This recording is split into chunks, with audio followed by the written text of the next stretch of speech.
So hello everyone, this is Eliezer Finehas and you are watching Eliezer Educational Academy। तो जैसा कि आपने last post में देखा होगा कि मैंने पोस्ट किया था good news for class 9 students, तो उसी के मुताबिक आज हम स्टार्ट करेंगे अपनी क्लास 9th क्लास की फ़िज़िक्स स्टार्ट करने वाले हैं, जिसमें हम यूनिट नंबर 1 जिसका नाम है फ़िज़िकल क्वांटिटीज़ एंड मेजरमेंट्स, वो चैप्टर हम स्टार्ट करेंगे। यूनिट नंबर 1 हम पहले न्यूमेरिकल से स्टार्ट करेंगे। अब क्योंकि यूनिट नंबर 1 में न्यूमेरिकल्स नहीं है तो बुक के पीछे कुछ स्ट्रक्चर्ड क्वेश्चंस हैं, तो वो हम आज की इस वीडियो में स्टार्ट करेंगे। तो आए हम बगैर टाइम वेस्ट किए अपना आज का लेक्चर स्टार्ट करते हैं। तो section be structured questions. First question में कॉलम ए जो है, ये जितनी भी चीज़ें लिखी हैं कॉलम ए में ये सारे एक्शंस हैं और हमें बताना है कि ये किस ब्रांच से ताल्लुक़ रखते हैं। तो ये हमें बताना है। बुक में अगर देखा जाए तो बुक में ये जो ब्रांचेस हैं इनके आंसर्स नहीं लिखे, तो मैं आपको एक्सप्लेन भी साथ साथ करता हूँ कि क्यों ऐसा है, कि क्यों ये इस ब्रांच से ताल्लुक़ रखते हैं। हमें एक्शंस दिए गए हैं, हमें पता लगाना है कि ये किस ब्रांच से इन एक्शंस का ताल्लुक़ है। तो पहला जो है हमारे पास वो है कुकिंग बारबेक्यू। अब कुकिंग बारबेक्यू आपको पता है कि थर्मोडायनामिक्स से ही होगा, क्योंकि थर्मोडायनामिक्स में हीट से रिलेटेड कंटेंट होता है, जैसे हीट वाला वर्क होता है, उसमें हीट होता है और मज़ीद चीज़ें होती हैं। तो थर्मोडायनामिक्स जब आप पढ़ते हैं तो उसमें आपको हीट के बारे में पता चलता है, और बारबेक्यू जब कुक करते हैं तो वो हीट से होता है। तो इसीलिए इस एक्शन का की जो ब्रांच है वो क्या है, थर्मोडायनामिक्स। अब नेक्स्ट हम पढ़ते हैं सेकंड वाला, टर्निंग द बल्ब ऑन। अब जब हम बल्ब को ऑन ऑफ करते हैं तो उसका किससे ताल्लुक़ होना चाहिए, ये तो सबको पता होना चाहिए। ये इसकी ब्रांच है इलेक्ट्रिसिटी, क्योंकि जो बल्ब है वो किससे, इलेक्ट्रिसिटी पर चलता है। तो बल्ब को ऑन ऑफ करने का ताल्लुक़ किस चीज़ से है, इलेक्ट्रिसिटी से है। एंड देन आता है हमारे पास राइडिंग अ बाईसाइकिल। तो ये बाईसाइकिल है वो मैकेनिकल इंस्ट्रूमेंट है, तो वो फिज़िक्स की जो ब्रांच है मैकेनिक्स, उसके अंदर उस ब्रांच से आता है राइडिंग अ बाईसाइकिल जो एक्शन है, तो वो मैकेनिक्स ब्रांच से ताल्लुक़ रखता है। अब फोर्थ है लुकिंग फॉर जायंट गैलेक्सीज़। अब जायंट गैलेक्सीज़ को हम कैसे देख सकते हैं, आपको पता है कि जो स्पेस में जाते हैं उनको क्या कहते हैं, उनको कहते हैं एस्ट्रोनॉट्स। तो एस्ट्रोनॉट से ही हमारी एक फ़िज़िक्स की ब्रांच निकली है जिसको हम कहते हैं एस्ट्रोफिज़िक्स। तो जो गैलेक्सीज़ क्या होता है, जो स्पेस में मिल्की वेज आपने देखे होंगे कार्टून्स वगैरह में, तो लुकिंग फॉर जायंट गैलेक्सीज़ हम देखते हैं, तो वो किस में सारा आ जाता है, एस्ट्रोनॉट से ही। अभी मैंने बताया कि क्या लिखा है, एस्ट्रोफिज़िक्स। तो ये एस्ट्रोफिज़िक्स जो कि फ़िज़िक्स की एक ब्रांच है उससे निकला है एस्ट्रोफिज़िक्स। तो जायंट गैलेक्सीज़ का ताल्लुक़ एस्ट्रोफिज़िक्स से आता है। अब प्रोड्यूसिंग अ लाउड साउंड। अब कोई भी साउंड प्रोड्यूस करना हो तो फिज़िक्स की सिंपल से एक ब्रांच है, इसका नाम साउंड है, जो कि सेकेंड ईयर का चैप्टर भी है साउंड एंड वेव्स, वो आगे जाके आप पढ़ेंगे, अभी तो 9th क्लास में है। तो प्रोड्यूसिंग अ लाउड साउंड का ताल्लुक़ किससे है, उसका ताल्लुक़ है साउंड से।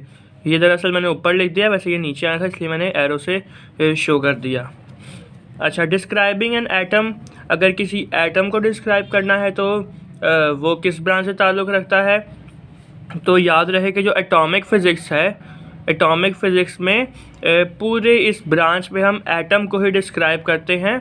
एटम है तो the smallest particle in the world या in the nature, smallest particle है, लेकिन उसके बावजूद भी ये बहुत ही, जैसे जैसे टेक्नोलॉजीज़ बढ़ रही हैं तो उस हिसाब से ये जो एटम की जो स्टडी है ये बहुत ज़्यादा प्रिसाइज़ हो चुकी है। तो एटम का भी एक अलग से, इतनी ज़्यादा प्रिसाइज़ हो गई कि इसकी अलग से एक ब्रांच बनानी पड़ी, जिसका नाम क्या रखा, एटॉमिक फ़िज़िक्स। तो एटॉमिक फ़िज़िक्स में हम क्या डिस्क्राइब करते हैं, एटम को डिस्क्राइब करते हैं, तो इसका जो राइट आंसर है वो है एटॉमिक फ़िज़िक्स। अब लास्ट है इसका क्वेश्चन नंबर 1 का, ऑब्टेनिंग एनर्जी फ्रॉम अर्थ। अगर एनर्जी को ऑब्टेन करना है अर्थ से तो वो किस ब्रांच से ताल्लुक़ रखता है, ये आपने याद रखना है, ये ताल्लुक़ रखता है जियोफिज़िक्स से। अब हम क्वेश्चन नंबर 2 की तरफ की जानिब बढ़ते हैं। तो क्वेश्चन नंबर 2 में हमें क्या दिया है, हमें फिज़िकल क्वांटिटी दी है, उसका एसआई यूनिट दिया है और टाइप दी है। तो इसमें हमें जो मैंने ब्लैक से लिखा है वो नहीं लिखा हुआ बुक के अंदर। अभी आप अपनी बुक खोलें तो उसके अंदर आपको दिख जाएगा क्वेश्चन नंबर 2 जो है चैप्टर की जो एंड में सारी ये जो एक्सरसाइजेज हैं, स्ट्रक्चर्ड क्वेश्चंस हैं, तो इसमें काफ़ी कुछ नहीं लिखा हुआ, तो हमें ये खुद पता करना है। जैसा कि करंट लिखा है, अब करंट का एसआई यूनिट क्या है? करंट का एसआई यूनिट है करंट का एसआई यूनिट है एम्पेयर। तो एम्पेयर उसका एसआई यूनिट है और टाइप क्या है करंट की? वो है बेस। अच्छा, अब मीटर क्यूब लिखा है यहाँ पे, तो मीटर क्यूब किसका एसआई यूनिट है? ये सबको पता होना चाहिए। मीटर क्यूब है वॉल्यूम का। अगर यहाँ मीटर स्क्वायर लिखा होता तो मीटर स्क्वायर किसका है यूनिट? वो है एरिया का। अगर खाली मीटर लिखा होता तो वो हाइट भी उसमें आ जाती है, लेंथ भी आ जाती है और डिस्टेंस भी आ जाता है। तो मीटर क्यूब लिखा है तो मीटर क्यूब किसका ऐसा यूनिट है? किस फिजिकल क्वांटिटी का ऐसा यूनिट है? वॉल्यूम का ऐसा यूनिट है। अच्छा, अब सेकंड सबको पता है, सेकंड किसका यूनिट है? सबको पता है, बच्चे को पता होता है, तो टाइम का यूनिट है। अब टेम्परेचर है, टेम्परेचर देखा वैसे तो इसका केल्विन राइट आंसर है। वैसे देखा जाए तो जो टेम्परेचर है वो कैलकुलेट होता है, डिग्री में भी होता है, फ़ारेनहाइट में भी होता है और 3 चीज़ों में होता है। लेकिन जो आप लोगों की फ़िज़िक्स का लेवल है, 9th क्लास की फ़िज़िक्स के लेवल के अकॉर्डिंग जो टेम्परेचर है वो आप कैलकुलेट करते हैं केल्विन के अंदर। तो आप इसका आंसर केल्विन रखेंगे। बाकी ये टाइप वगैरह ये आप याद कर लीजिएगा, जिसमें बेस ड्राइव लिखा है, ये आपकी नोटबुक में है, सामने है। अच्छा, अब न्यूटन किसका ब्लू से जो लिखा है वो आपकी बुक में लिखा हुआ है, और जो ये जो मैंने ब्लैक से लिखा है ये इसका आंसर है। अब न्यूटन जो है, न्यूटन किसका ऐसा यूनिट है, किस फिजिकल क्वांटिटी का? तो आप देख सकते हैं वो फोर्स का है। जो पढ़ने वाले बच्चे हैं उनको पहले से ये मालूम होना चाहिए, जितने भी मैं ऐसा यूनिट्स बता रहा हूँ प्लस फिजिकल क्वांटिटीज़। तो फोर्स का जो ऐसा यूनिट है वो क्या है? वो है न्यूटन। अब डेंसिटी में हमें किलोग्राम पर मीटर क्यूब ऐसा यूनिट भी गिवन ही है।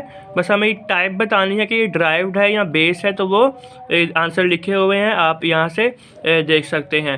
अब आपने देख तो लिया ही होगा। खैर, एक्सेलरेशन का क्या है? एक्सेलरेशन का जो ऐसा यूनिट है वो है मीटर पर सेकंड स्क्वायर। अगर यहाँ पे वेलोसिटी लिखा होता, गौर से सुनिएगा, अगर यहाँ पर वेलोसिटी लिखा होता तो वेलोसिटी का जो यूनिट है वो है मीटर पर सेकंड, सिर्फ और सिर्फ मीटर पर सेकंड, उस पर स्क्वायर नहीं लगता। लेकिन जो एक्सेलरेशन है, एक्सेलरेशन का जो यूनिट होता है वो होता है मीटर पर सेकंड स्क्वायर। तो ये हमारे क्वेश्चन नंबर 1 हो गया एंड क्वेश्चन नंबर 2 हो गया। अब नेक्स्ट वीडियो में हम जो स्ट्रक्चर्ड क्वेश्चंस है हमारे, मैं आपको दिखा देता हूँ। ये जो स्ट्रक्चर्ड क्वेश्चंस है वो क्वेश्चन नंबर 3 से हम स्टार्ट करेंगे। इस वीडियो में हमने question number 1 and question number 2 किया। तो अगर आपको लगता है कि आपको इस वीडियो से थोड़ा सा भी फ़ायदा हुआ है आपके फाइनल पेपर्स के लिए, तो आप लाजमी इस चैनल को सब्सक्राइब करें और बेल नोटिफिकेशन को लाजमी प्रेस करें, ताकि हमारी हर नई से नई आने वाली वीडियो का आपको नोटिफिकेशन जल्द से जल्द मिल सके।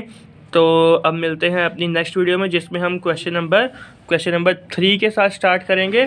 तो तब तक के लिए goodbye and take care, और देखते रहें एलीज़र एजुकेशनल अकेडमी।